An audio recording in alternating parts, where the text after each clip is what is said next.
Estimados jóvenes, espero que se encuentren muy bien. Vamos a continuar entonces con el siguiente estudio de nuestro proyecto. El siguiente estudio es el estudio técnico. Este conforma la segunda parte, ¿verdad?, de su proyecto una vez que hayan terminado ustedes de hacer el estudio de mercado. Todavía yo no les he revisado el estudio de mercado, muchachos, pero yo espero que ustedes hayan seguido las indicaciones con el estudio de mercado y que lo tengan bien, incluso los cálculos, y que hayan puesto bien la encuesta y hayan hecho bien el análisis, ¿verdad?, junto con los diferentes cuadros, los diferentes cruces de las variables, ¿verdad?, para poder obtener las estadísticas, y yo espero que lo hayan hecho bien, muchachos. Muy bien, comencemos con el estudio técnico. El estudio técnico, como les decía, es la siguiente parte de su proyecto de inversión, perdón, en el que se contemplan los aspectos pues, técnicos y operativos necesarios de su proyecto. En este se contempla el uso eficiente de los recursos que ustedes van a tener disponibles para su proyecto, para la producción del bien o brindar el servicio deseado de cada uno de sus proyectos. Como se analiza en la determinación pues, del tamaño óptimo del lugar de producción. Vamos a analizar aquí en este estudio técnico la localización óptima que ustedes tienen que tener, sus instalaciones, qué es lo que qué es lo que requieren ustedes en cuanto a maquinaria, si es que lo necesitan, etcétera, ¿verdad? La importancia de este estudio pues debería en la posibilidad de llevar a cabo una evaluación económica en posteriores estudios, ¿verdad? Entonces es por eso que ustedes tienen que hacer bien este estudio técnico, cuál es la planta que van a necesitar o las oficinas, cuáles son los equipos que van a necesitar en sus oficinas, en sus plantas de producción, porque luego esos insumos se van a utilizar en futuros proyectos. Todo el estudio técnico tiene como principal objetivo pues demostrar la viabilidad técnica de su proyecto y justificar pues la alternativa técnica que mejor se adapte, ¿verdad?, a su proyecto, ¿verdad?, dónde va a estar ubicado, ¿verdad? Vamos a calcularlo, vamos a ver cómo va a estar distribuida pues su planta, sus oficinas, qué es lo que van a tener dentro de esa planta y dentro de esas oficinas, y vamos a hacer un flujo de cada uno de los pasos de la producción o del el servicio que ustedes van a brindar. Muy bien, lo primerito que tiene que llevar este objetivo técnico son los objetivos. Aquí les doy yo, les dirijo cuáles van a ser los objetivos de su estudio técnico. Por supuesto, muchachos, y ustedes tienen que tropicalizar estos objetivos que yo les estoy poniendo acá. Ustedes tienen que aplicarlos a su proyecto. Entonces, pues uno de los objetivos más importantes de este estudio técnico es pues determinar la localización más adecuada de su proyecto en base a los factores o a condiciones, ¿verdad?, que identifiquen que esa es la mejor ubicación. El siguiente objetivo de su estudio técnico es enumerar las características con las que cuenta la zona de influencia donde ustedes ubicarán su proyecto. El siguiente objetivo es definir el tamaño y la capacidad de producción, ¿verdad?, que ustedes van a tener, mostrar la distribución y el diseño de las instalaciones. Van a tener que hacer ustedes un pequeño diseño de su planta de producción o de sus oficinas, ¿verdad?, distribuyéndolo con todos los metros cuadrados que va a tener, etcétera. Deben especificar el presupuesto de inversión, ¿verdad?, de una manera, ¿verdad?, a grosso modo, porque hay un estudio específico donde ustedes son más detallados todavía. Especificar el presupuesto de la inversión, dentro del cual quedan comprendidos pues los recursos materiales, los recursos humanos, los recursos financieros necesarios para su operación, y comprobar que existe la vialidad técnica necesaria para las instalaciones del proyecto. Ustedes van a calcular cuánto de maquinaria necesitan o cuánto de espacio de bodega necesitan, o los requerimientos que va a tener su proyecto de acuerdo a la demanda que ustedes calcularon en su estudio de mercado, ¿verdad? Bueno, el primer paso en este caso entonces es identificar pues la localización industrial, ¿verdad?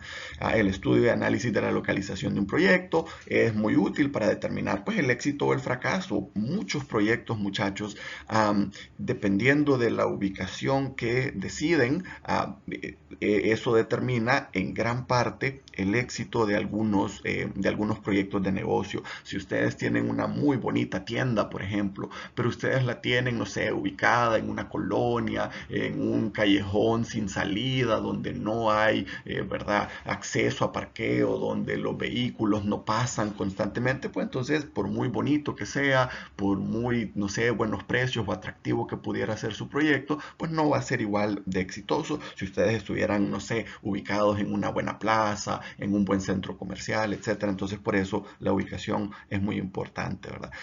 Ya que la decisión acerca de dónde ubicar el proyecto no solo se considera un criterio económico, sino también un criterio estratégico. Un criterio, hay que tomar en cuenta criterios estratégicos, criterios institucionales, técnicos, sociales, entre otros. Por lo tanto, pues el objetivo más importante, independientemente de la ubicación, es elegir aquel que le conduzca pues a maximizar la rentabilidad del proyecto. Esto lo vamos a tomar muy en cuenta nosotros en este estudio.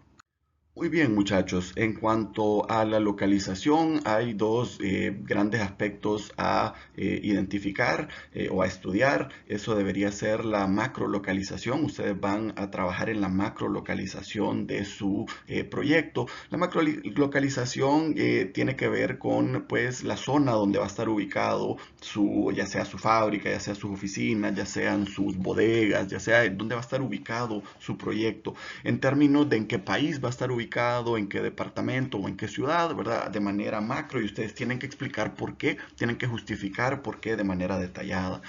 En el siguiente parte de la localización es la microlocalización. Esta es una localización, pues como su nombre lo dice, como la misma palabra lo dice, es más específica. La microlocalización pues indica cuál es la mejor alternativa de instalación de un proyecto dentro de esa macrolocalización. O sea, ustedes me van a poner en qué barrio va a estar ubicado, o en qué colonia, ¿verdad? O en qué calle, en qué avenida, etcétera, en qué lugar específico va a estar, ¿verdad? Incluso ustedes en ambos, tanto en la macro localización como en la micro localización, pues ustedes me van a poner mapas de dónde va a estar ubicado su proyecto y van a explicar por qué, ¿verdad? Ambos deben incluir mapas, como les decía, y explicar por qué. Existen algunos métodos, muchachos, para identificar la mejor localización. Los principales son estos 4 métodos. Uno de los más importantes y es el que vamos a utilizar nosotros en esta clase es el método de factores y puntos. También está el método del punto de equilibrio, el método de centro de gravedad y el criterio económico. Todos estos son muy utilizados, ¿verdad? Pero para esta clase el que vamos a utilizar nosotros va a ser el de factores y puntos. Muy bien, ¿en qué consiste este método de factores y puntos? Pues consiste en seleccionar pues, una serie de factores y darle puntos. Por eso se llama factores y puntos. Ustedes van a identificar algunos de los factores más importantes que ustedes consideren para tomar la decisión de dónde está ubicado, dónde va a estar ubicado su proyecto. Y a cada uno de ellos, pues ustedes le van a dar una ponderación de puntos. Aquí yo les pongo un ejemplo para que ustedes vean en qué consiste este método de factores y puntos. Suponga que está realizando pues, un proyecto de abrir un taller o un lugar donde se hacen muebles de madera. Y entonces siempre es el mismo ejemplo que hemos estado trabajando en los estudios anteriores, en el estudio anterior. Y entonces se están analizando tres localizaciones posibles. Puede ser que este negocio esté en Comayagua o en La Paz o en Ciguatepeque. Entonces, como les decía, lo que se hace es identificar los factores más importantes que ustedes consideren para tomar la decisión de la mejor localización y entonces a cada uno de esos factores darles un puntaje, ¿verdad? Puede ser el puntaje máximo podría ser 10 puntos de cada uno de los factores hasta sumar 100 puntos en total, ¿verdad? Lo vamos a ver aquí en este cuadrito, ¿verdad?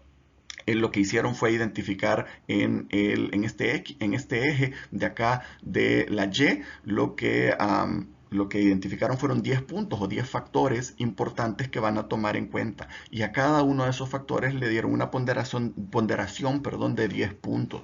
Entonces, lo que hicieron en este cuadrito fue darle puntaje por cada uno de estos factores a cada una de las tres ubicaciones, por ejemplo, ¿verdad? Compararon Comayagua, La Paz y Ciguatepeque en el factor de disponibilidad de mano de obra, y entonces se identificó que Comayagua y Ciguatepeque tienen más mano de obra disponible y por lo tanto le asignaron 10 puntos a cada uno. En el caso de La Paz hay un poco menos de mano de obra disponible y por lo tanto solo le dieron 9 puntos, ¿verdad? En cuanto a la disponibilidad de materia prima, ¿verdad?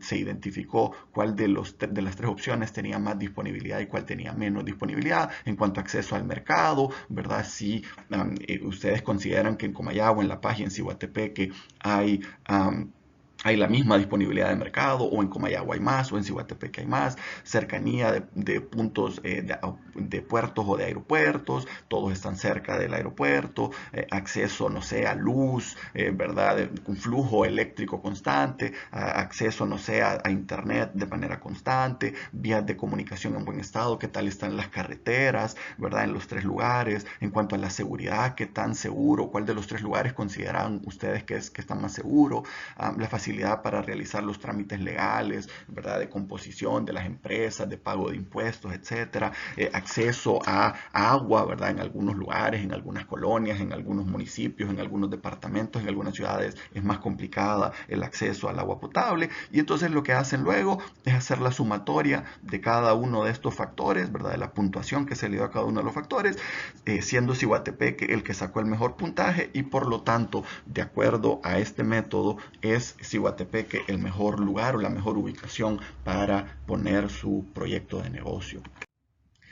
Muy bien, está este otro método que es el método del punto de equilibrio. Se los voy a enseñar, muchachos, pero repito, yo quiero que sea el método anterior el que ustedes utilicen para sus trabajos, ¿verdad? Para su trabajo que me van a entregar ustedes a mí, ¿verdad? Muy bien, ¿cuál es el siguiente método? El siguiente método es el método de punto de equilibrio, ¿verdad? Este método pues busca seleccionar la mejor localización, pero basado en el punto de equilibrio, ¿verdad? Ustedes ya saben sobre el punto de equilibrio, muchachos, esto lo vieron en otras clases ustedes. El punto de equilibrio, ¿verdad? A grosso modo, es la cantidad de dinero, la cantidad monetaria para poder, ¿verdad? Cubrir con los costos, tanto los costos fijos como los costos variables de la producción de, ¿verdad? Valga la redundancia, de la elaboración de un producto o de la prestación de un servicio. Entonces lo que ustedes, aquí les pongo otro ejemplo de cómo se calcula la mejor ubicación con este método del punto de equilibrio.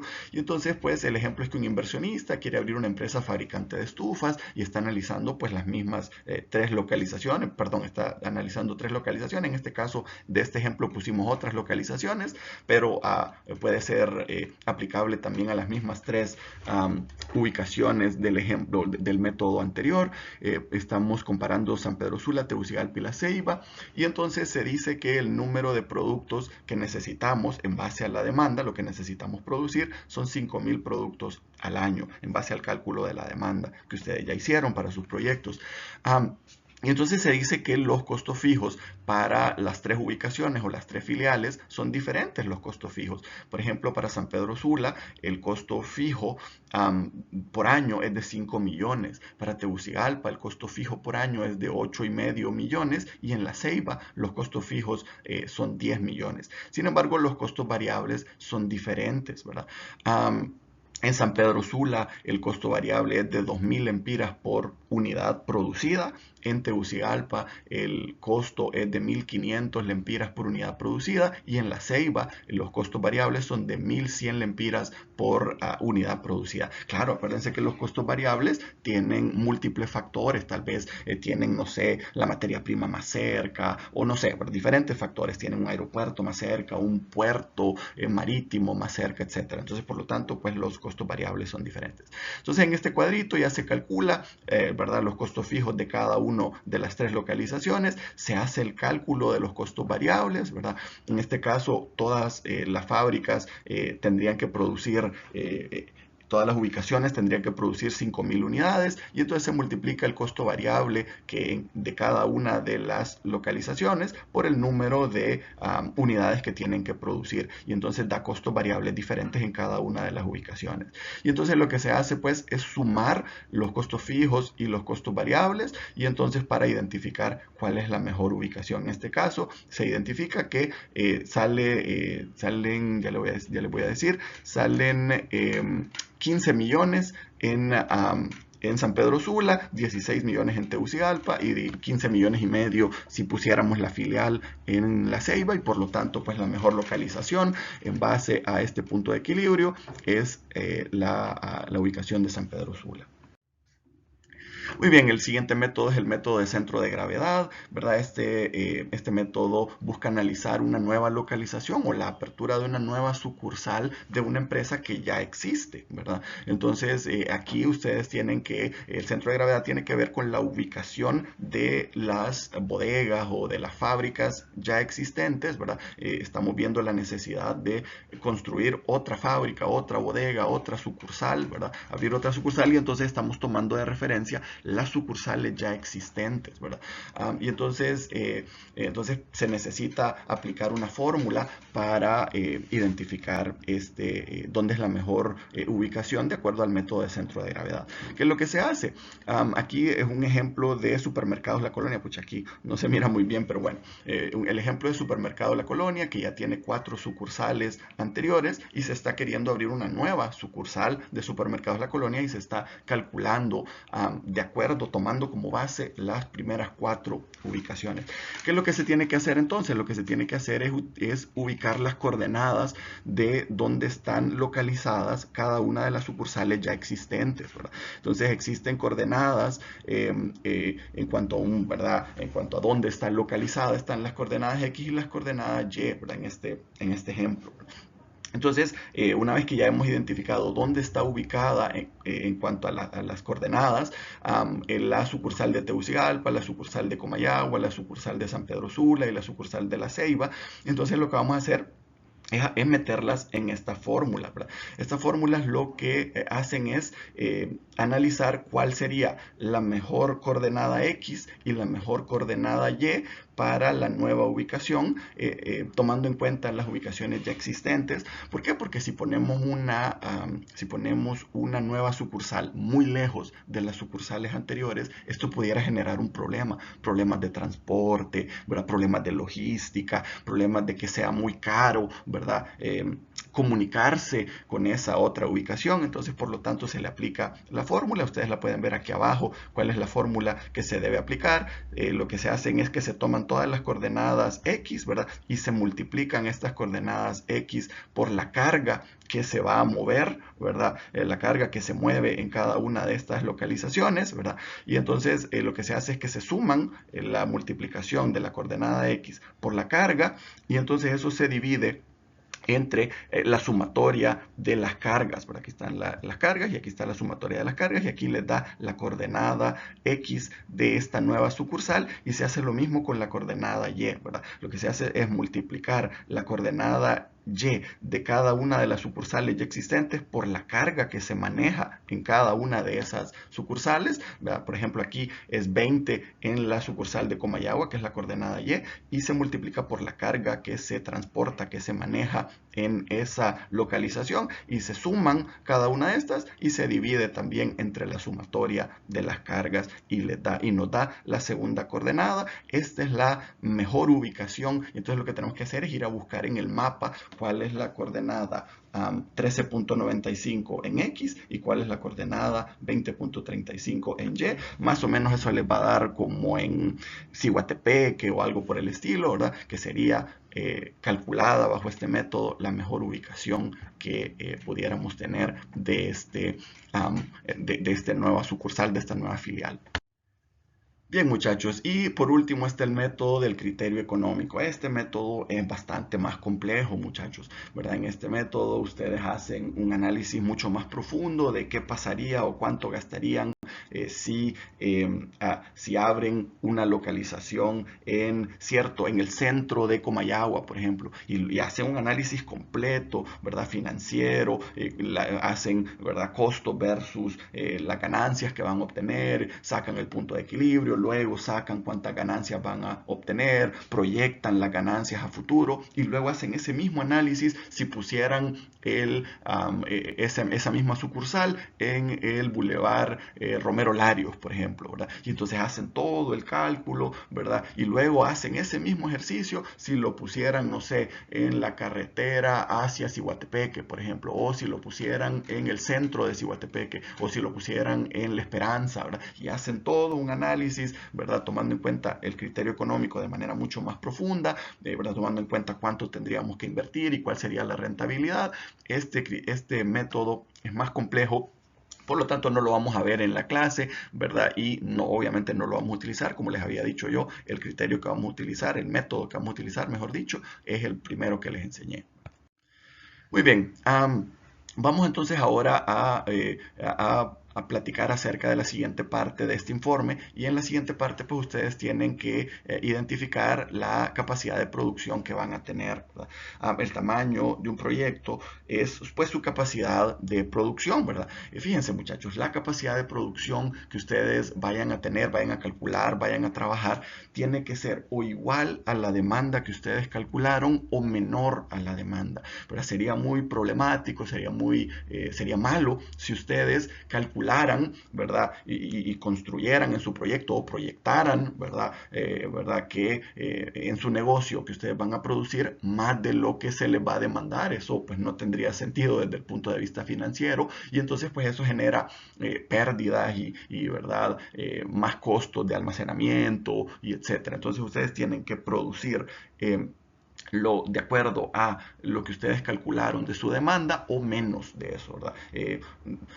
Es aceptable un poco menos, calcular un poco menos de producción que lo que se les está demandando. No mucho, ¿verdad? Pero lo que sí no deberían hacer ustedes es proponer que su proyecto, que su fábrica, que su negocio va a producir más de lo que se les demanda, ¿verdad? Porque eso sería contraproducente para el proyecto. Como les decía, entonces el tamaño del proyecto es la capacidad de producir durante un periodo de tiempo de funcionamiento que se considera normal para las circunstancias y el tipo de proyecto del que se trate. La capacidad de producción depende, pues, obviamente de la maquinaria que ustedes van a tener, de sus instalaciones, de las personas que ustedes van a tener contratado, ¿verdad? Y existen tres tipos de capacidades, ¿verdad? Que ustedes van a calcular, ¿verdad? Número uno, pues, es la capacidad teórica o la capacidad ideal. Esta la tienen que calcular porque es un ejercicio matemático que se tiene que hacer. Ese es, como quien dice, el cielo, ¿verdad? Por eso se llama la capacidad ideal, ¿verdad? Esa es a donde ustedes van a dirigir su meta, su visión, sus ojos, ¿verdad? Esa es la capacidad anhelada que ustedes van a querer alcanzar. Sin embargo, esta es una capacidad, como dice ahí, ideal, ¿verdad? ¿Qué quiere decir esto? Es la capacidad de producción que ustedes tendrían si ustedes trabajaran 7 días a la semana, 24 horas al día, de los 365 días del año, muchachos. ¿Qué fábrica puede hacer eso? Pues prácticamente ninguna fábrica en el mundo puede hacer esto, muchachos. Trabajar 24 horas, 7 días a la semana, 365 días al año sin ninguna interrupción, ¿verdad? Porque como vamos a ver nosotros en la siguiente capacidad, en la capacidad real, pues a veces hay fines de semana, a veces hay vacaciones, a veces hay, no sé, mantenimiento de los equipos, a veces hay imprevistos, etcétera, ¿verdad? La pandemia fue un imprevisto tremendo, o problemas, no sé, ¿se acuerdan que hace un tiempo hubo un problema con los contenedores, por ejemplo, y etcétera, ¿verdad? Entonces, ustedes primero van a calcular entonces la capacidad teórica ideal si se trabajara en su fábrica o en su proyecto 7 días a la semana, 24 horas al día, los 365 días del año. La segunda pues es la capacidad real, esa también la van a calcular ustedes, que pues en esta capacidad pues se consideran aspectos de los turnos que ustedes puedan pagar, ¿verdad? El número de días que van a trabajar en el año, y algunos feriados que ustedes van a contemplar, por ejemplo, en su proyecto. En algunos casos ustedes prefieren pagarle jornadas dobles a sus empleados porque trabajen, no sé, en Navidad, en Año Nuevo, etcétera. Ustedes van a tomar en cuenta eso para poder calcular esta capacidad real, ¿verdad? Y está la otra capacidad que ustedes van a tener que calcular, que es la capacidad efectiva. La capacidad efectiva es la capacidad real menos los factores incidentales de producción, o FIP, factores incidentales de producción. ¿Qué son estos factores incidentales de producción? Pues son las cosas que nosotros no podemos prever, como les decía, ¿verdad? Algunos de ellos los logramos, ¿verdad? Prever, como por ejemplo algunos feriados, algunas vacaciones, algunos mantenimientos programados. Sin embargo, existen otros factores que están dentro de estos FIP que nosotros no podemos prever. Por ejemplo, usted no puede prever cuándo se va a enfermar un empleado, cuándo va a haber un apagón total, cuándo va a haber un disturbio, una huelga, y estos incluyen entonces, estos FIP incluyen factores de fuerza mayor. Repito, entonces ustedes van a calcular la capacidad teórica o ideal, la capacidad real y la capacidad efectiva. Bien, el ejemplo que les tengo para calcular las diferentes capacidades de su proyecto es en una empresa que elabora uniformes de bomberos. Tiene 10 sastres, cada sastre hace 2 uniformes por hora y la empresa trabaja un turno de 8 horas durante 310 días al año. Los factores incidenciales de la producción, los FIP, son de 30 minutos, o sea que se pierden al día 30 minutos en diferentes actividades, o sea, son 30 minutos al día no productivos, y los turnos son de 8 horas. Lo primerito entonces que van a sacar ustedes, van a calcular, es la capacidad teórica o la capacidad ideal, ¿verdad? ¿Cómo la sacan?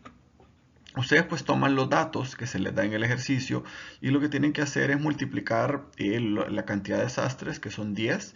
Esto se multiplica, bueno, como ya habíamos hablado anteriormente, la capacidad ideal, ¿verdad? Es el cálculo de la capacidad perfecta, ¿verdad? Si la fábrica trabajara los 365 días del año, las 24 horas produciendo, ¿verdad?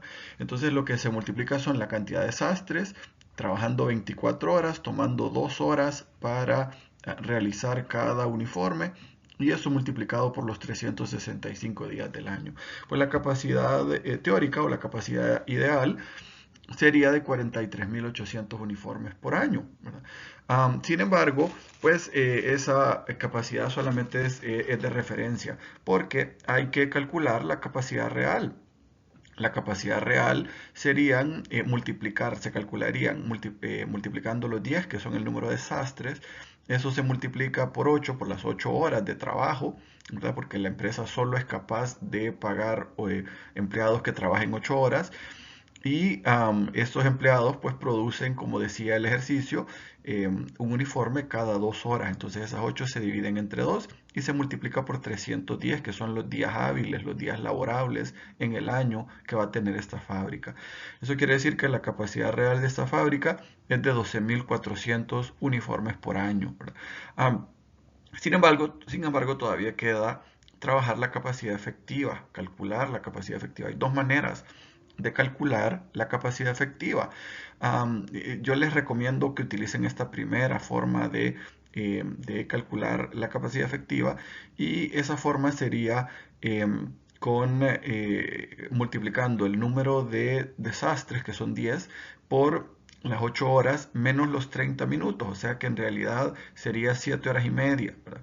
Eso se divide entre los 60, que son 60 minutos, ¿verdad? Y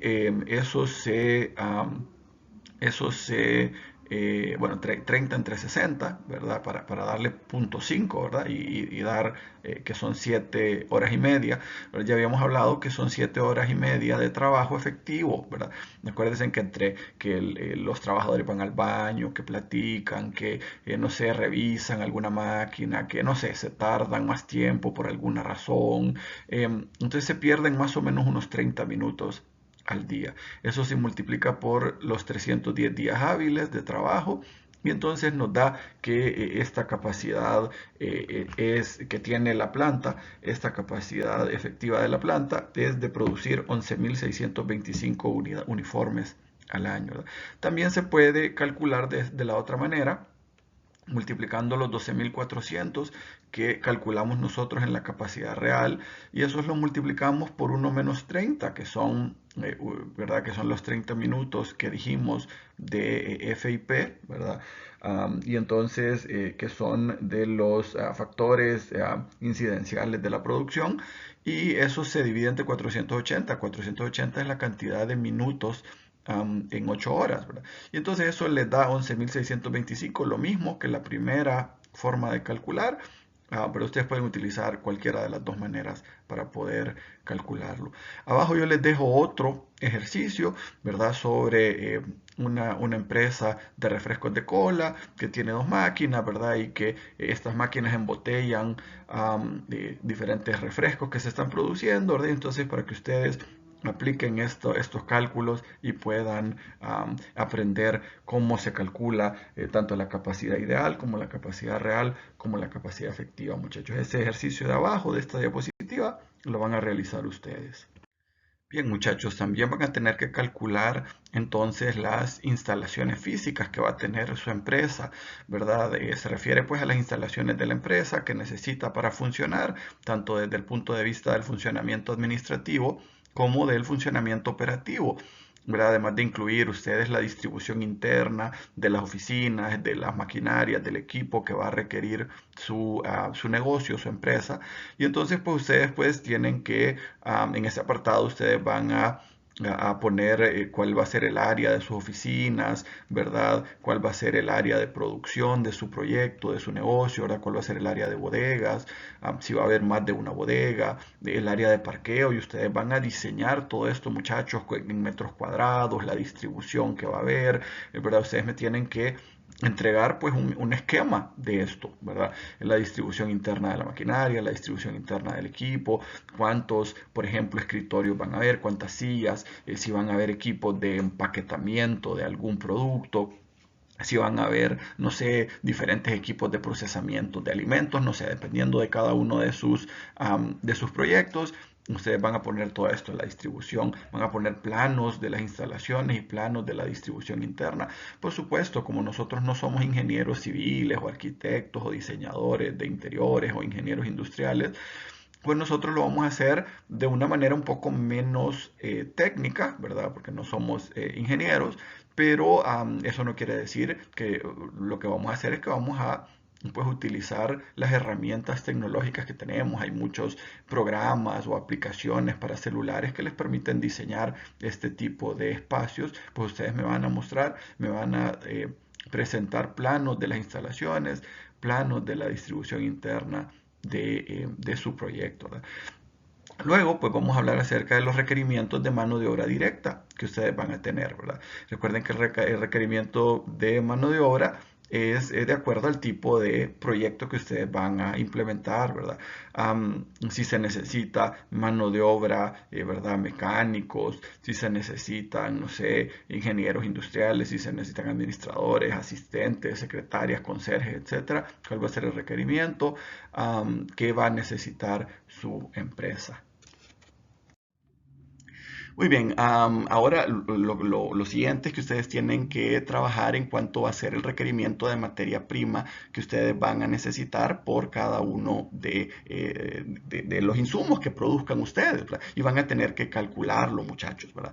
Van a calcular cuál es la materia prima que van a necesitar, de acuerdo al volumen de producción, ¿verdad? Y van a calcular esto. Aquí les estoy poniendo, mejor dicho, un ejemplo de cómo se calcula esta parte. Leamos el ejemplo si quieren para que ustedes puedan comprender más fácilmente cómo hacer este cálculo del requerimiento de materia prima. Supongamos que queremos producir 1000 muebles de madera, ¿verdad? Y para producir cada uno de estos muebles, pues se requiere 90 pies de madera para producir cada uno de estos muebles, muchachos. Y entonces que el costo por pie de madera es de 30 lempiras, ¿verdad? Para cada uno de los muebles se necesita utilizar 50 tornillos de media pulgada y los tornillos pues se compran por libra. La libra trae 150 tornillos y cuesta 30 lempiras la libra. Se necesita una lata de pintura por cada 5 muebles, ¿verdad? Y entonces la lata cuesta 100 lempiras cada una de las latas y se requiere un galón de barniz por cada 2 muebles y cuesta 200 lempiras el galón, ¿verdad? Determine la materia prima e insumos que se van a necesitar. Bueno, en primer lugar vamos a trabajar con la materia prima. Dijimos que se necesitan 90 pies de materia prima 90 pies, perdón, de madera para la producción de cada mueble, y dijimos que vamos a producir 1000 muebles, entonces vamos a necesitar 90,000 pies de madera, y dijimos que cada pie de madera cuesta 30 lempiras y por lo tanto multiplicamos los 90,000 por 30 y nos da 2.700.000 en madera cada año, ¿verdad? En cuanto a los tornillos, dijimos que por cada mueble se necesitan 50 tornillos y entonces se van a producir 1.000 muebles, por lo tanto son 50,000 tornillos los que necesitamos, ¿verdad?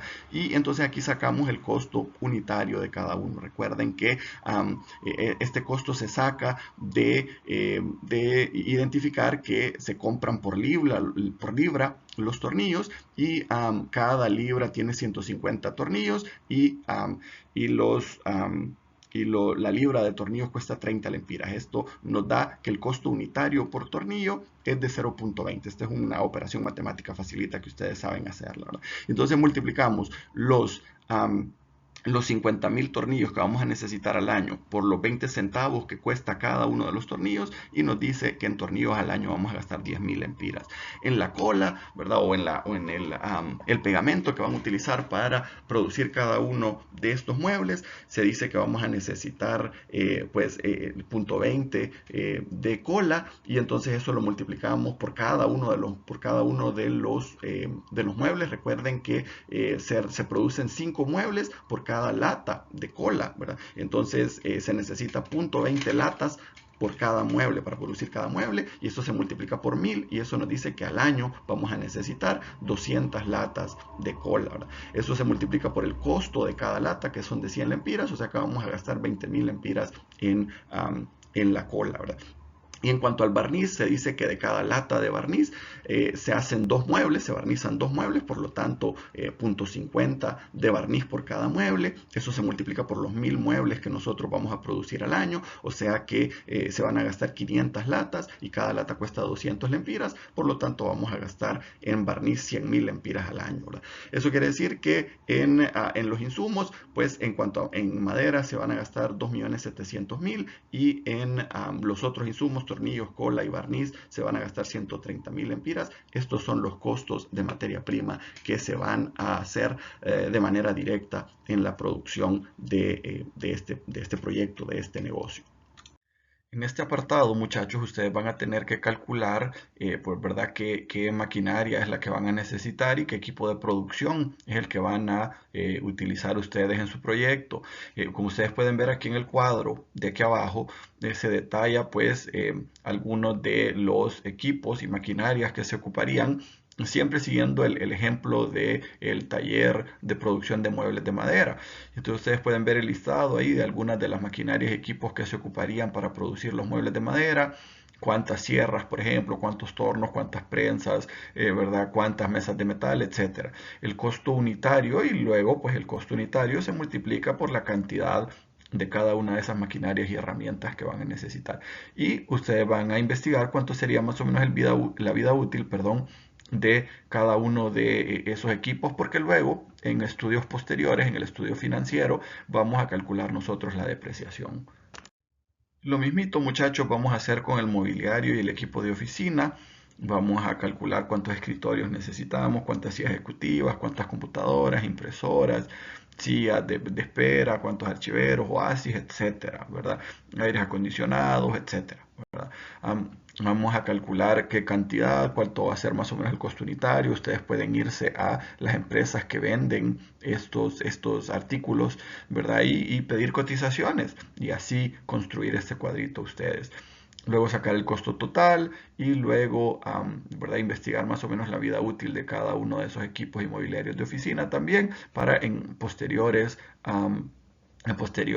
estudios pues calcular la depreciación también de este mobiliario de oficina. Muy bien, luego pues ustedes tienen que desarrollar el esquema de su proceso productivo, ¿verdad? Aunque ustedes se dediquen a una empresa que presta servicios, pues también tienen que tener un proceso de servicio ustedes, ¿verdad? Siempre hay un proceso. Entonces, en este proceso productivo, pues participan diferentes elementos, la actividad, los símbolos que ustedes pueden ver aquí abajo, ya vamos a platicar de ellos, la distancia, el recorrido entre un proceso y otro, el tiempo que se tarda entre un procedimiento y otro. Fíjense. Para desarrollar este esquema del proceso de su negocio, ustedes tienen que utilizar esta simbología. Tienen que, ¿verdad?, aprender para qué sirve cada uno de estos símbolos y, de verdad, esquematizarlo. Ya vamos a ver un ejemplo en la siguiente diapositiva. Si ustedes se fijan, cada uno de estos símbolos pues tiene diferentes significados, ¿verdad? El primerito significa almacén, el segundo significa transporte, el tercero, este circulito, significa pues operación, el otro es una demora, el otro es una inspección y el otro es una operación combinada entre una inspección y una operación. Aquí pues vemos un ejercicio, ¿verdad? Vemos donde una empresa que está elaborando frijoles molidos, pues tiene el siguiente procedimiento. Los frijoles, el primer paso es que los frijoles son llevados del área de almacén, ¿verdad?, al área de lavado, y el área de lavado queda a 15 metros de distancia y entonces ese recorrido tarda 10 segundos. Entonces, eso es importante meterlo dentro de nuestro proceso, ya lo vamos a ver en el esquema. El segundo paso es que del área de lavado, ¿verdad?, se sumerge en la pila, ¿verdad?, y que dejan que los frijoles, algunos de ellos floten, ¿verdad?, floten las impurezas, y este proceso de meterlos en la pila y eliminar las impurezas tarda 75 segundos. Luego se inspecciona durante 10 segundos, ¿verdad?, que ya no queden impurezas. Luego el cuarto paso es que el traslado de estos frijoles del área de lavado al área de cocción, ¿verdad?, que queda a 10 metros y eso toma 15 segundos. El paso número 5 es que del área de cocción se les agrega sal, ajo, condimentos y eso tarda 10 segundos. Luego se cocina durante 10 minutos a 600 grados centígrados, ¿verdad? Todo eso es parte del proceso de la elaboración de estos frijoles, ¿verdad? De ahí el siguiente paso es trasladarlo 10 metros más al área de molienda, ¿verdad?, para que estos sean frijoles molidos, ¿verdad?, frijoles licuados. Esto tarda 10 segundos en movilizar los frijoles hacia esa área. Luego en el paso 9 los frijoles se depositan en un molino especial donde se muelen y eso toma 3 minutos. Y luego se inspecciona, ¿verdad?, que quede completamente sellado esa parte. Esa parte toma 15 segundos y luego se lleva al área de almacén que queda a 20 metros y eso toma 20 segundos. Pues ustedes todo este procedimiento lo tienen que esquematizar, ¿verdad? Y aquí está el ejemplo de cómo se esquematiza. Ustedes van a utilizar la simbología, van a utilizar un cuadrito así, tal cual está acá, ¿verdad?, en donde ustedes ponen cómo se llama la actividad, ponen el símbolo de esa actividad, la distancia en el caso de los transportes y luego el tiempo. Fíjense muchachos, tienen que en la parte del tiempo, en el ejercicio, algunos estaban en segundos, algunos otros estaban en minutos, pero cuando ustedes lo pongan en este cuadro, en este esquema del flujo, del proceso de su negocio, todas las unidades tienen que ser iguales. Si ustedes se fijan en la columna de la derecha, todos son segundos, todos se han transformado a segundos, y al final de todo el procedimiento para la elaboración de estos frijoles, dice que tarda alrededor de 1305 segundos, o sea, 21 minutos con 21.75 minutos toma para producir estos frijoles, todo el proceso. Recuerden que todo proceso inicia desde el almacén, muchachos. Usted tiene almacenada la materia prima, ¿verdad? Y luego hace todos los pasos para poder transformarla.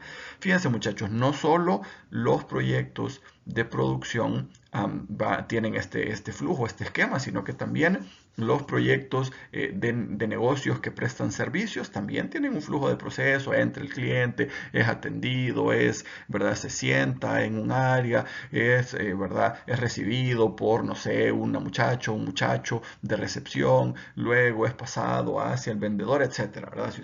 Si usted presta un servicio, también tiene que haber un flujo aquí que ustedes tienen que esquematizar. Muy bien, luego pues es ver sobre el cronograma del proyecto, ¿verdad? Hay diferentes modalidades, hay diferentes maneras de esquematizar el cronograma de su proyecto, ¿verdad? Pueden hacer un gráfico de Gantt, yo me imagino que ustedes ya conocen cuáles son los gráficos de Gantt, ¿verdad? Y entonces los gráficos de Gantt, la simbología es principal es cuadritos, estos símbolos de cuadritos que estén llenos o que estén vacíos, ¿verdad? Cuando están llenos es porque la actividad ya está terminada y cuando están vacíos es porque la actividad todavía no se ha logrado finalizar. Entonces lo que ustedes tienen que hacer es, pues, esquematizar el cronograma de su proyecto, ¿verdad? Y entonces ustedes se fijan, aquí está el ejemplo, la generación de la idea, cuántos días les ha tomado a ustedes generar la idea de su proyecto, cuánto tiempo les ha tomado generar el perfil de proyecto, ¿verdad? Aquí propone 8 días, luego los datos generales, todo esto ya lo hicieron ustedes en tareas anteriores, no sé si se acuerdan, ¿verdad? Ya trabajaron sobre los datos generales, sobre los antecedentes del proyecto, cuánto tiempo han tomado ustedes para hacer cada uno de estos pasos, cuánto tiempo les tomó hacer el estudio de mercado, ¿verdad?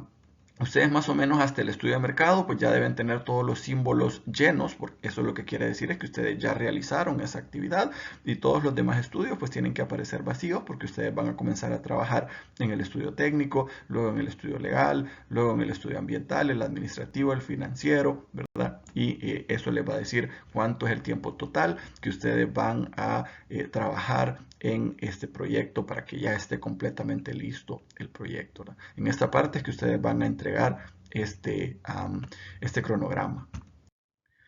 Finalmente, muchachos, tienen que trabajar entonces en las conclusiones del estudio técnico. Recuerden que las conclusiones siempre están directamente relacionadas con los objetivos, ¿verdad? Si ustedes plantearon 4 objetivos, 5 objetivos, las conclusiones tienen que estar directamente relacionadas con esos objetivos planteados, ¿verdad? Pues ustedes tienen que concluir, ¿verdad? Que la planta o que su negocio, que sus oficinas van a estar ubicadas en tal lugar por tales y tales razones, que sus instalaciones van a ser de tantos metros cuadrados, van a comprar tanta maquinaria, van a necesitar tanta materia prima por estas y estas razones, y ustedes explican por qué, ¿verdad? Ya que esta es la parte más importante del estudio técnico, ¿verdad? Porque ustedes ya están concluyendo cuáles fueron los hallazgos que lograron encontrar ustedes en el desarrollo de este estudio.